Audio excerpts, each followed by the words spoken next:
एक दिन सख्त सर्दी के मौसम में मुल्ला नसीरुद्दीन अपने गधे को छत पर ले गए।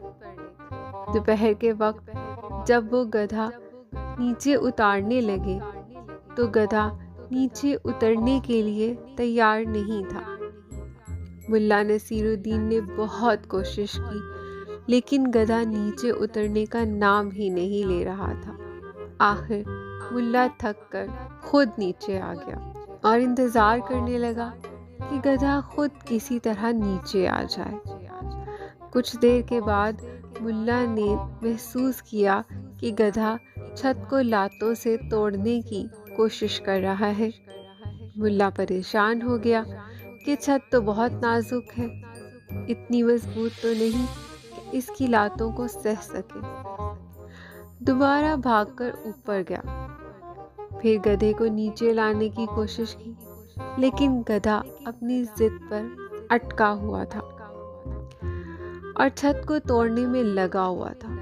मुल्ला आखिरी कोशिश करते हुए उसे दोबारा धक्का देकर सीढ़ियों की तरफ लाने लगे कि गधे ने मुल्ला को लात मारी और मुल्ला नीचे गिर गए और गधा फिर छत को तोड़ने में मसरूफ हो गया।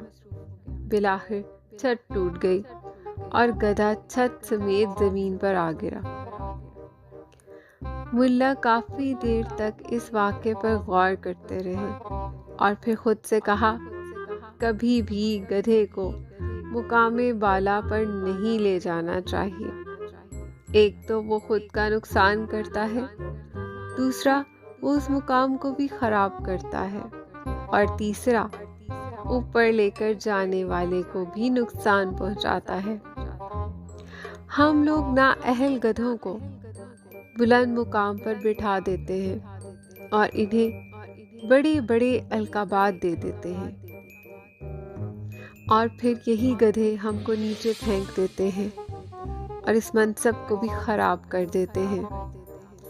आज हमारे मुल्क की जो हालत हो चुकी है वो कुछ ऐसे ही गधों की वजह से हुई है, जो साल हा साल हम पर मुसल्लत रहे और हमें गुर्बत और जहालत के अंधेरों में फेंक कर चले गए।